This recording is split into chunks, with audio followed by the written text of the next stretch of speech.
Welcome back to my channel at Theatrically Jerry. My name's Jerry. This is part 3 on VSHOW's S712 Kuan.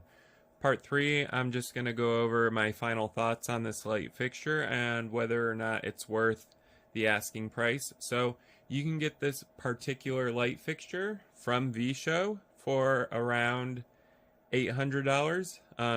Some other places $1,000. So it's a sub $1,000 light fixture, which is adequately priced for a 450 watt LED moving head light fixture, especially a 3-in-1, so a beam spot wash. So I do approve the price tag of this light fixture because it is packing a lot of technology in it.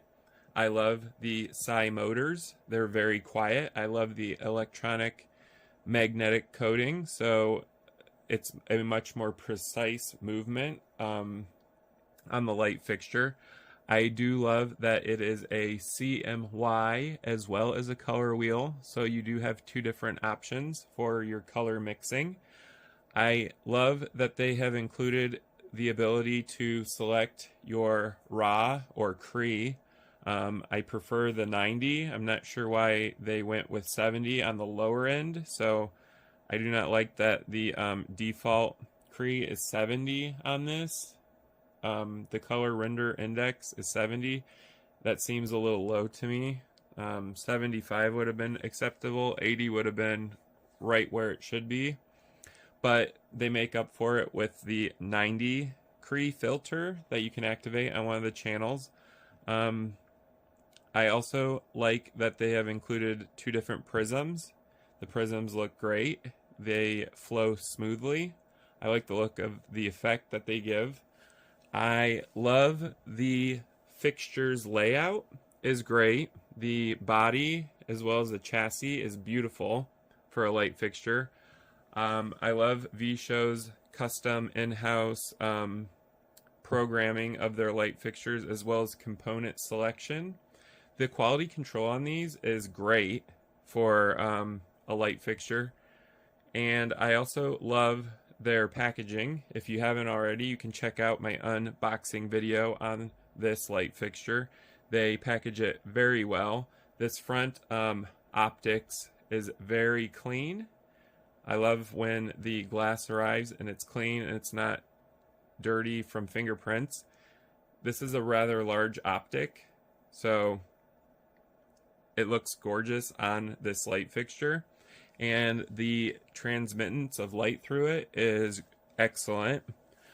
I do like that it is a 20,000 hour life expectancy on the LED light engine. That's always a plus. A couple of things I do not like about this light fixture, because I do have to give you the pros and cons, unfortunately, but a lot of people like when I do that.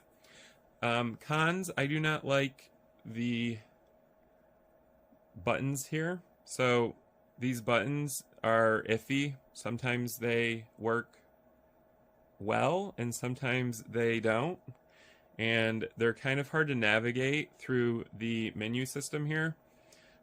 I'm not sure why the right button is back and the left button is forwards. I feel like they got those mixed up. The feedback on them's weird because you don't actually feel like you're touching a button because you're touching glass. This entire front is glass, and the buttons are just images that are printed onto glass, and there's actually sensors behind it that pick up when you're touching the buttons. So I feel like that was unnecessary. They should have just gotten rid of the buttons, period, and just had a touchscreen LCD display, which is not included with this. So I don't care for the navigation of this. There were some spelling errors on the user interface, which they said they're going to issue updates on, so at least they listen to their customers, which is great. I do have a guy that I write from VSHOW. His name's VSHOW Jack. He's one of the managers for VSHOW. He's very responsive. You can get a hold of him on WhatsApp and he will answer any questions or problems you have. So I did point out that there were a couple spelling mistakes on here. I do like how quiet the fans are, considering there's probably over 8 fans total in this. It's a very quiet light fixture. So they did a great job with sound on this light fixture. It's perfect for a theater, like I stated.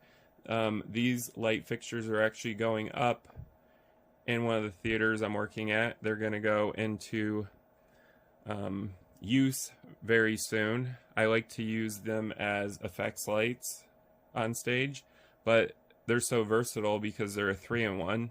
I love the 3-in-1. I would have liked to seen a framing on this, but framing is for more expensive light fixtures, so they had to do without framing to get the pricing just right. I also like the quick lock C-clamps that they include. I like that they fold up underneath the body here, and you don't have to worry about finding them because they're constantly attached to the light fixture. They're not necessarily new, but they are starting to be produced and put on a lot of newer light fixtures. Saves a lot of time and headache trying to find your clamps to clamp your light fixture to your truss. So I do like that as well. The 16-bit linear dimming is superior on this. I'm not sure how they achieve that because it's really hard to dim LED lights, but they have achieved it, and they give you several options for dimming curves. I love that about this light fixture. One other thing I didn't care for about this light fixture is the locks. They only have a lock for the tilt, and they didn't include one for the pan. I would have preferred a pan and tilt lock. I do like to lock my light fixtures when I'm moving them so they're not moving around. This one locks great on the tilt, but on the pan it is just wobbling all over when you're carrying it. I wish they would have included a lock for that as well. There's nothing else that I can see on this light fixture that is a con to me. The fixture is built very well. I like the PA6 nylon that they use. It's nicer looking than ABS molds, so they did a great job with that. The layout on the back was also great.